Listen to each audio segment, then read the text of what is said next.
महाराष्ट्र की राजनीति में बड़ा फेरबदल देखने को मिल रहा है, जहां एक तरफ अजीत पवार ने उप मुख्यमंत्री पद की शपथ ले ली, तो वहीं विपक्ष की पार्टियों ने अब एकनाथ शिंदे को घेरना शुरू कर दिया और ये बता दिया कि ये खूब तानाशाही कर रहे हैं। नमस्कार, आपके साथ मैं हूं ऋतिक सविता। स्वागत है आपका नेक्स्ट 9 न्यूज पॉलिटिकल बाइट में। दर्शकों, यहाँ पर गौरव वल्लभ ने, जी हाँ, कांग्रेस पार्टी के नेता ने जमकर जो है महाराष्ट्र की राजनीति पर सवाल खड़े किए और यहाँ पर ये बता दिया कि आखिर बीजेपी चाहती क्या है। सुनिए आप गौरव वल्लभ को। देखिए, जिन लोगों ने भी जन भावना का अनादर किया, याद रहे इनको वोट क्यों दिया था, क्योंकि ये भारतीय जनता पार्टी के खिलाफ लड़ रहे थे। उन्होंने आज महाराष्ट्र के लोगों का अपमान किया है और ऐसे लोग, क्योंकि महाराष्ट्र वीरों की भूमि है, जो कॉम्प्रोमाइज्ड और गद्दार लोग होते हैं, महाराष्ट्र के लोग उनको 2024 के चुनाव में, लोकसभा चुनाव में और उसके अगले विधानसभा चुनाव में जीवन का ऐसा सबक सिखाएंगे कि सारे करप्ट, कॉम्प्रोमाइज्ड और गद्दार टाइप के लीडर्स जीवन में ऐसी कभी गलती या भूल सोचने की भी हिम्मत नहीं करेंगे। ये एक तरह से बौखलाहट है भारतीय जनता पार्टी की कि जिन लोगों के खिलाफ वो ईडी की शिकायतें करते थे, जिन लोगों के लिए फडणवीस बोलते थे चक्की पीसिंग पीसिंग पीसिंग, उन लोगों को उप मुख्यमंत्री बना दिया। जिन लोगों के खिलाफ जांच एजेंसी सारी, जितने भी मंत्री बने उनके ज्यादातर के खिलाफ ED, CBI, income tax, SFI और डीआरआई के केसेस चल रहे हैं, अब उन केसेस में आज बीजेपी की वॉशिंग मशीन में वो धुल गए, धुल के एकदम झाग की तरह, साफ सफेद दूध की तरह बाहर निकल गए। अब उनमें कोई दोष नहीं है। ये जिस तरह से लोकतंत्र की जगह जगह भारतीय जनता पार्टी प्रायोजित हत्या कर रही है, संविधान की हत्या कर रही है, लोग उसका बदला आगामी लोकसभा चुनाव में और विधानसभा में जब भी चुनाव होंगे ऐसा बदला लेंगे कि गद्दार, क्योंकि गद्दारों की हालत मध्य प्रदेश में आप देख सकते हो आज क्या हालत है। आधे से ज्यादा गद्दारों को सर छिपाने की जगह नहीं मिल रही।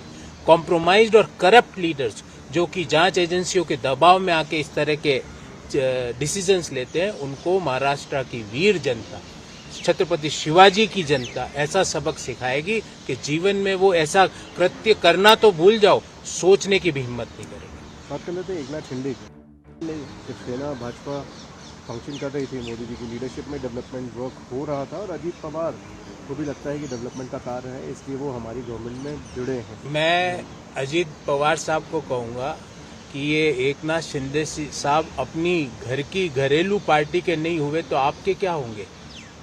ये एक कॉम्प्रोमाइज्ड गवर्नमेंट है, एक ऐसी गवर्नमेंट है जहां पे करप्ट लोगों का जमावड़ा हो चुका है, एक ऐसी गवर्नमेंट है जिन्होंने जन भावना की, मैंडेट की अवहेलना की है, मैंडेट को धोखा दिया है और धोखेबाजों को और गद्दारों को देश के लोग और महाराष्ट्र के लोग समय आने पर सबक जरूर सिखाएंगे। हम पूरी तरह से एमवीए जो हमारी जो महाविकास आघाड़ी है उसके साथ प्रतिबद्ध है और कितनी भी कोशिश कर ले, गद्दारों को भारत के लोग, महाराष्ट्र के लोग कभी पसंद नहीं। एकनाथ शिंदे ने एमवीए पे भी बोला है कि तो फाइट चली थी, वैसे ही आप एनसीपी के सिंबल को और पार्टी को क्लेम करने के लिए अजीत पवार जाएंगे, इम्पैक्ट पड़ेगा? मैं इसके बारे में शरद पवार साहब और उनकी पार्टी इस पे विस्तृत आपको जानकारी देंगे, पर मैं आपको ये कह सकता हूँ कि जिस तरह 99.9% शिवसैनिक उद्धव ठाकरे के साथ खड़े थे, उसी तरह राष्ट्रवादी कांग्रेस पार्टी के भी कार्यकर्ता आज उसके पार्टी के संस्थापक और महाराष्ट्र के जमीन से जुड़े नेता श्री शरद पवार के साथ।